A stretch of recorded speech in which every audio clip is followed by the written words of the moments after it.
Hello दोस्तों, आज की इस वीडियो का टॉपिक है हमारा पावर इलेक्ट्रॉनिक्स। दोस्तों आज की इस वीडियो में आगे चर्चा कर रहे होंगे पावर इलेक्ट्रॉनिक्स के वाइवा क्वेश्चंस पर, जो कि मोस्टली टाइम इंटरव्यू वाइवा में पूछे जाते हैं। तो दोस्तों आज की इस वीडियो से आपके जितने भी डाउट है पावर इलेक्ट्रॉनिक्स से रिलेटेड और जितने भी क्वेश्चन है इस वीडियो में सॉल्व हो जाएंगे और आपके वाइवा क्वेश्चन तैयार हो जाएंगे।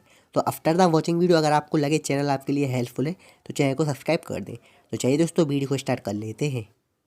दोस्तों जब भी आप कुछ भी चीज़ पढ़ते हैं तो सबसे पहले आपको ये पता होना चाहिए ये चीज़ है क्या और इसका पर्पस क्या है। तो दोस्तों हमारा पहला क्वेश्चन है, what is the main purpose of power electronics.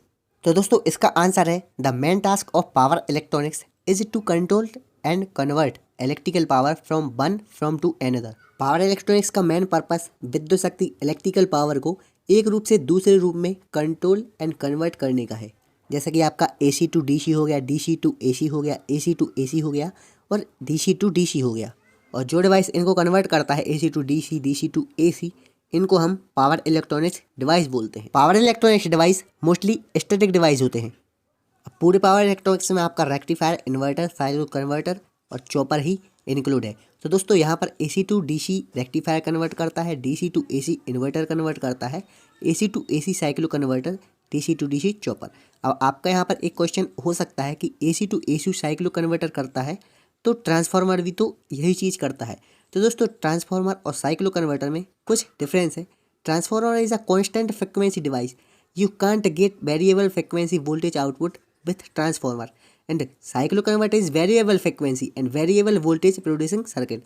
तो थोड़ा बहुत इसमें डिफरेंस भी है। मेन डिफरेंस यही है कि कांस्टेंट फ्रीक्वेंसी ट्रांसफार्मर और वेरिएबल फ्रीक्वेंसी साइक्लो कन्वर्टर। अब इनके साथ पावर इलेक्ट्रॉनिक्स में high power controlling device include है। जैसे कि आपका मेन कंपोनेंट हो गया SCR, thyristor, MOSFET, power transistor. और दोस्तों SCR एक बहुत ही इंपॉर्टेंट सर्किट है, डिवाइस है, फास्ट स्विचिंग डिवाइस है, जो AC एंड DC दोनों प्रणाली में पावर को मॉड्यूलेट करता है। जैसा कि मैंने अभी आपको बताया है कि SCR पावर इलेक्ट्रॉनिक्स में एक इम्पोर्टेंट डिवाइस है। तो दोस्तों हमारा अगला क्वेश्चन जो है व्हाट इज FCR। दोस्तों मोस्टली क्वेश्चन SCR पर ही बेस्ड होंगे। A thyristor is a four-layer device with alternating V-type and N-type semiconductor (PN-PN).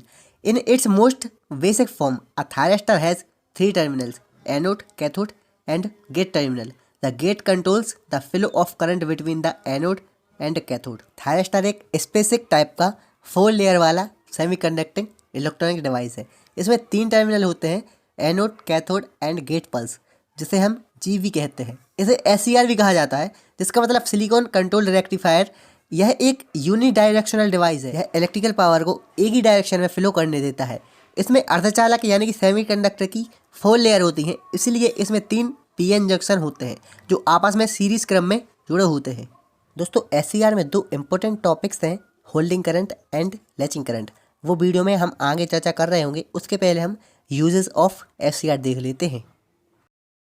दोस्तों थायरिस्टर SCR का यूज़ हम इलेक्ट्रिकल सर्किट्स में स्विचिंग के लिए करते हैं। जैसे कि आपका पावर स्विचिंग सर्किट्स हो गया, रिले रिप्लेसमेंट सर्किट हो गया, inverter circuit, chopper circuits, speed control circuits ETC। इन सभी में थायरिस्टर SCR का यूज़ होता है एज अ स्विचिंग सर्किट। हमारा अगला क्वेश्चन है, what is holding current in SCR।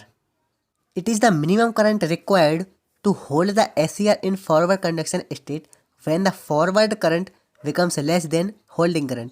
SCR turns from forward conduction state to forward blocking state. वह minimum current जो SCR के टर्न ऑन होने के बाद उसे फॉरवर्ड कंडक्शन स्टेट मोड में रखने के लिए जितने रिक्वायर्ड होल्ड करंट की आवश्यकता होती है, उस करंट को होल्डिंग करंट कहते हैं। यहाँ पर लिखा हुआ है, it is the minimum current required to hold the SCR in forward conduction. और जब हमारा forward current less than holding current हो जाता है, फॉरवर्ड करंट जब होल्डिंग करंट से कम हो जाता है, तब हमारा SCR फॉरवर्ड कंडक्शन स्टेट से फॉरवर्ड ब्लॉकिंग स्टेट में चला जाता है। हमारा नेक्स्ट क्वेश्चन है, what is the latching current in SCR। It is the minimum current required to latch turn on the SCR from forward blocking state to forward conduction state. जैसा कि मैंने अभी आपको बताया कि SCR को टर्न ऑन रखने के लिए जितने मिनिमम करंट की आवश्यकता होती है होल्ड करंट की, उसे होल्डिंग करंट कहते हैं।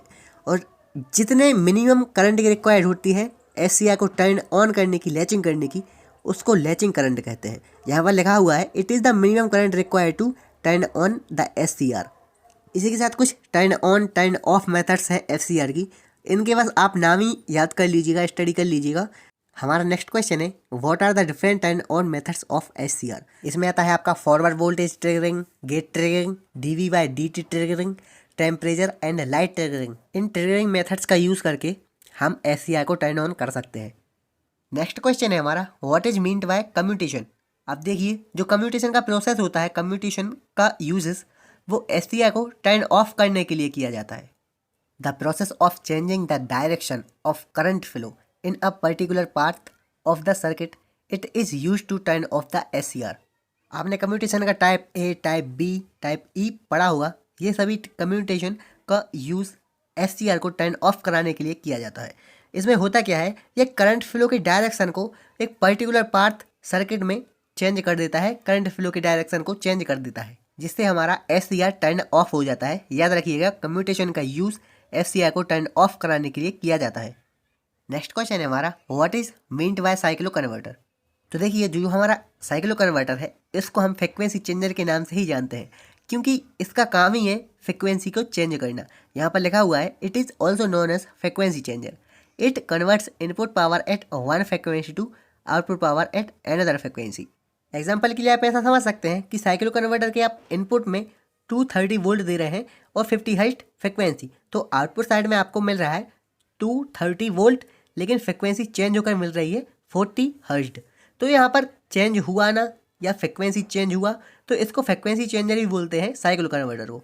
इनपुट साइड में आपका फ्रिक्वेंसी अलग रहेगा, one frequency to output power to another frequency, यहाँ पर यही लिखा हुआ है। दोस्तों यहाँ पर कुछ टाइप्स हैं साइक्लो कन्वर्टर के, step up cyclo converter, step down cyclo converter.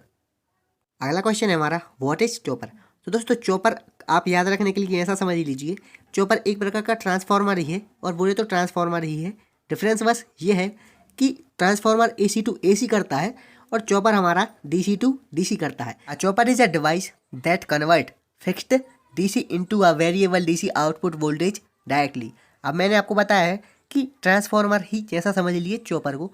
तो ट्रांसफार्मर हमारा स्टैटिक डिवाइस है, कुछ इसके टाइप्स हैं step up step down transformer. ऐसा ही सेम टू सेम आपका चॉपर में भी है।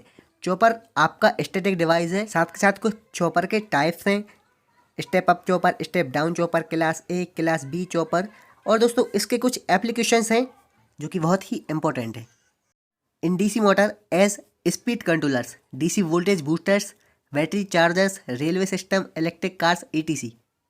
हमारा अगला क्वेश्चन है व्हाट इज इन्वर्टर। इन्वर्टर शब्द सुनते ही आपको आपके घर का इन्वर्टर याद आता होगा।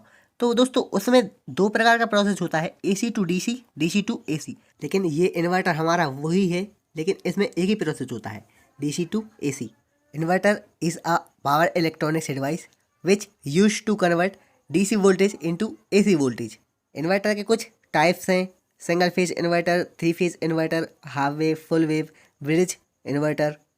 तो दोस्तों आज की इस वीडियो में हमने पावर इलेक्ट्रॉनिक्स से related important viva interview questions देख लिए हैं। ये हमारा पार्ट 1 था। अगर आपको वीडियो अच्छा लगा हो तो कमेंट करके ज़रूर बताएं, और अगर आपको पार्ट B चाहिए हो तो भी कमेंट करके बताएं, क्योंकि दोस्तों पार्ट B आपका तैयार है, सिर्फ अपलोड करना है। तो दोस्तों अगर आपको वीडियो अच्छा लगा हो तो पार्ट B के लिए कमेंट जरूर करें। तो आई होप वीडियो इन्फॉर्मेटिव रहा होगा। तो अगर आप चैनल पर नए हो तो चैनल को कर दें सब्सक्राइब, वीडियो कर दें लाइक। Thanks for watching.